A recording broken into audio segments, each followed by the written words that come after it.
Hi friends, this is Asim from Campus Law Center, Faculty of Law, Institute of Delhi. Today I would like to discuss landmark case of public international law which is mentioned in our case met. Case का नाम है Republic of Italy versus union of India. ये 2013 का case है। तो चलिए अब इस केस के फैक्ट, इशू एंड जजमेंट पे आते हैं। इस केस के फैक्ट ये है कि इस केस में एक इटालियन शिप होती है जो इंडियन कोस्टल एरिया से 20.5 नॉटिकल मील की दूरी पे होती है, और ये वो एरिया होता है जहाँ पर इंडिया का कंटिन्यूअस जोन और एक्सक्लूसिव इकोनॉमिक जोन भी है। तो वहाँ पर एक इंडियन शिप भी होती है जो इटालियन शिप के आसपास ही होती है। तो इटालियन शिप के लोगों को ये लगता है कि ये सामने में वाली जो शिप है वो पायरेट्स की शिप है, यानी कि डाकुओं की शिप है, और वो उन्हें लूटने आई है। तो इटालियन के जो लोग हैं जो उस शिप पे बैठे हुए थे, वो इस मिसअंडरस्टैंडिंग में इंडियन शिप पर ओपन फायर कर देते हैं, जिसकी वजह से इंडियन शिप पे बैठे 2 मछुआरों की मौत हो जाती है। इस इंसिडेंट के बाद इटालियन शिप जो है अपना जर्नी कंटिन्यू करती है, लेकिन इटालियन शिप के मास्टर को ये इन्फॉर्म किया जाता है कि उनके अगेंस्ट में फर्स्ट इंफॉर्मेशन रिपोर्ट यानी कि एफआईआर जो है under Indian penal code register किया जा चुका है, और 2 इटालियन मिलिट्री पर्सनल को शिप से उतार करके केरला पुलिस के द्वारा अरेस्ट कर लिया जाता है। उसके बाद इटालियन मैरीन जो है वो केरला हाई कोर्ट में एक पिटीशन फाइल करती है और केरला के जुरिस्डिक्शन को ही चैलेंज करती है। उनका कहना ये होता है कि हमने जो एक्ट किया है वो इंटरनेशनल लॉ के तहत एक्ट किया है, क्योंकि हमें ये राइट है कि हम अपने शिप को पायरेसी से डिफेंड कर सके, और हमने ऐसा ही किया है क्योंकि हमें ये लगा कि सामने वाला जो शिप था वो पायरेट्स का था, इसलिए हम लोगों ने फायर किया, जिसकी वजह से 2 लोगों की मौत हुई है।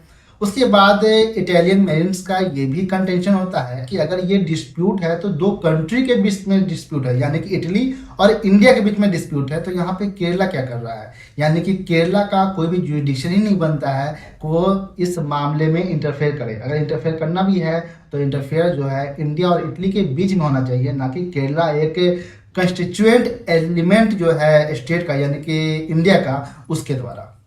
तो अब आते हैं केरला हाईकोर्ट के ऑब्जर्वेशन एंड डिसीजन पे। केरला हाईकोर्ट कहती है कि पूरी की पूरी इंडियन पिनल कोड जो है वो इंडिया के एक्सक्लूसिव इकोनॉमिक जोन तक एक्सटेंडेड है, और साथ ही 27 अगस्त 1981 को इंडियन गवर्नमेंट ने ये नोटिफिकेशन इशू किया था कि कोस्टल स्टेट जैसे कि केरला हो गए, उनका जुरिस्डिक्शन जो है वो 200 नॉटिकल मील तक है इंडियन कोस्टल एरिया से, जो कि एक्सक्लूसिव इकोनॉमिक जोन के अंतर्गत आता है।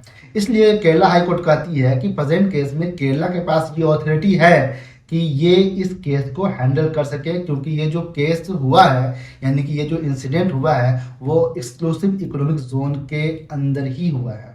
इसके बाद जो है इटालियन मैरीन सुप्रीम कोर्ट में अपील करते हैं। तो अब आते हैं सुप्रीम कोर्ट के ऑब्जर्वेशन एंड डिसीजन पर। सुप्रीम कोर्ट कहती है कि प्रेजेंट केस में केरला हाईकोर्ट ने जो डिसीजन दिया है वो पूरी तरह से जस्टिफाइड है, वैलिड है, यानी कि सुप्रीम कोर्ट केरला हाईकोर्ट के डिसीजन को अपहेल्ड करती है और कहती है कि केरला स्टेट का वैलिड जुरिस्डिक्शन है इस केस को हैंडल करने के लिए, क्योंकि ये जो इंसिडेंट हुआ है वो एक्सक्लूसिव इकोनॉमिक जोन में हुआ है, और इंडियन लॉ जो है वो एक्सक्लूसिव इकोनॉमिक जोन तक एक्सटेंडेड है।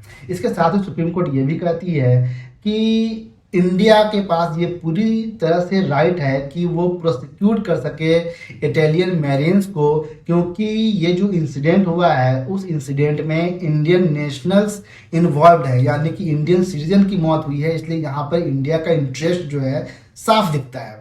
इसलिए इंडिया के पास ये अथॉरिटी है कि ये इस केस को हैंडल कर सके।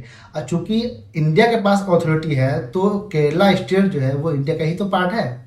इसके बाद supreme court India and Italy के आपसी संबंधों को ध्यान में रखते हुए डिसीजन सुनाती है कि यहाँ पर इंडिया का कॉम्पिटेंट अथॉरिटी है कि वो इटालियन मैरीन्स को प्रोसिक्यूट कर सके, और साथ ही सुप्रीम कोर्ट जो है United Nation Conference on Law of Sea को भी ध्यान रखती है और कहती है कि यहाँ पर एक स्पेशल कोर्ट के एस्टेब्लिशमेंट की ज़रूरत है, और इस एस्टेब्लिशमेंट के बाद इस केस को वहाँ रेफर किया जाए ताकि इस केस पर अच्छे से सुनवाई हो सके।